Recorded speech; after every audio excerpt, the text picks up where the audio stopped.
যে বাংলাদেশে যারা বড় বড় ইনভেস্টর, যেমন ধরেন শেভরন বাংলাদেশের যে গ্যাস সাপ্লাই হয় তার 50% সাপ্লাইটা হয় কিন্তু শেভরন দ্বারা, শেভরন সাপ্লাই করছে।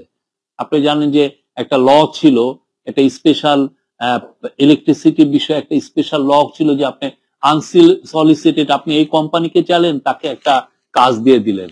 এটা দিয়ে যেটা হয়েছে একটা লুটপাট করা হয়েছে।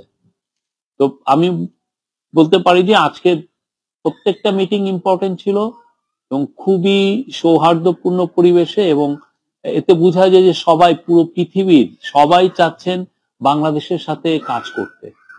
বাংলাদেশে যে নতুন যে একটা গণজোয়ার এসছে, বাংলাদেশে যে একটা গণ অভ্যুত্থান হলো, এই গণ অভ্যুত্থানের পরে পুরো পৃথিবী জুড়ে একটা মানে একটা, আমি কি বলবো, যে সবাই ইন্টারেস্ট শো করছেন বাংলাদেশের সাথে কাজ করতে। বাংলাদেশের প্রতি তাদের যে ধ্যান ধারণা, যে একটা ডিক্টেটরশিপ, এটা 15 বছর ধরে এখানে একটা লুটপাট পন্থ চালিয়েছে। সবাই জানতো কি হচ্ছে, অথবা আমরাই হয়তো অনেকে চোখ বন্ধ করেছিলাম, আমাদের মধ্যে অনেকে। তো তারা এখন দেখছে যে বাংলাদেশের নতুন লিডারশিপ এসছেন এবং এই লিডারশিপের ব্যাপারে তাদের 100% কনফিডেন্স যে এরা বাংলাদেশকে একটা ভালো জায়গায় নিয়ে যাবে। বাংলাদেশ একটা খুবই দ্রুত একটা মিডল ইনকাম ইকোনমিতে যাবে।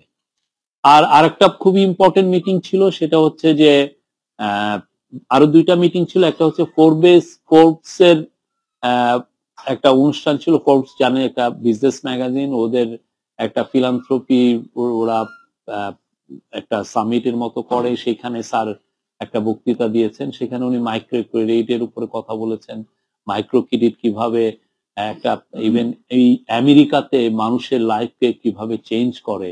খুবই ক্ষুদ্র ঋণ $1000, এটা কিভাবে মানুষের লাইফ চেঞ্জ করে, সেই বিষয়ে উনি কথা বলেছেন। এবং পরবর্তীতে খুবই ইম্পর্টেন্ট মিটিং ছিল, ইউএস বাংলাদেশ বিজনেস কাউন্সিলে উনি একটা বক্তৃতা দিয়েছেন। আমরা এই বক্তৃতাটা শেয়ার করেছি, আপনারা পেয়েছেন।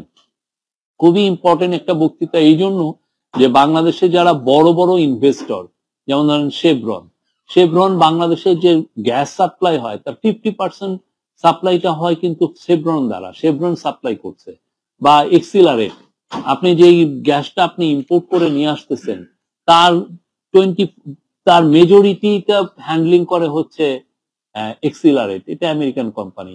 এছাড়া বড় বড় পেপসিকো আছে, পেপসিকো ছিলেন, মাস্টার কার্ড, ভিসা কার্ড, তাদের কোম্পানির বড় বড় বসরা ছিলেন আজকের এই মিটিং এ। এবং ওই ইউএস বিজনেস কাউন্সিলের স্যারের বক্তব্যটা ছিল যে Bangladesh is now open for business, তোমরা আসো, বাংলাদেশে ইনভেস্ট করো, আমরা অলরেডি যেটা হয়েছে যে এক্সচেঞ্জ রেট স্ট্যাবিলাইজেশন হয়েছে, আপনি দেখেছেন তো, যে পতিত সরকারের মানে 2 বছরের মধ্যে 85 টাকা ছিল ডলার, সেই জায়গায় 120 টাকা, কিন্তু এই গভর্নমেন্ট এসে এই ডলারের রেটটাকে স্ট্যাবিলাইজ করেছে।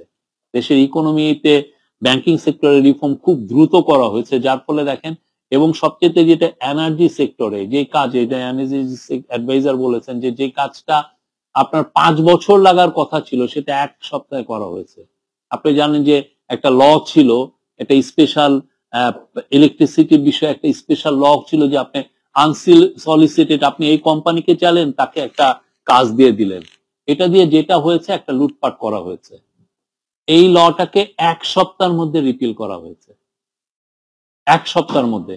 তো এই মেসেজ গুলো তো বাইরের ইনভেস্টরদেরকে পাওয়া উচিত। সেই আজকে এই বক্তৃতায় স্যার সবাইকে জানিয়েছেন যে না, বাংলাদেশ ইজ ওপেন, নয়, তোমরা আসো, ইনভেস্ট করো, বাংলাদেশ সামনে, এবং তাদের ইনভেস্টমেন্টটা বাংলাদেশকে আরো সামনে এগিয়ে নিতে হেল্প করবে।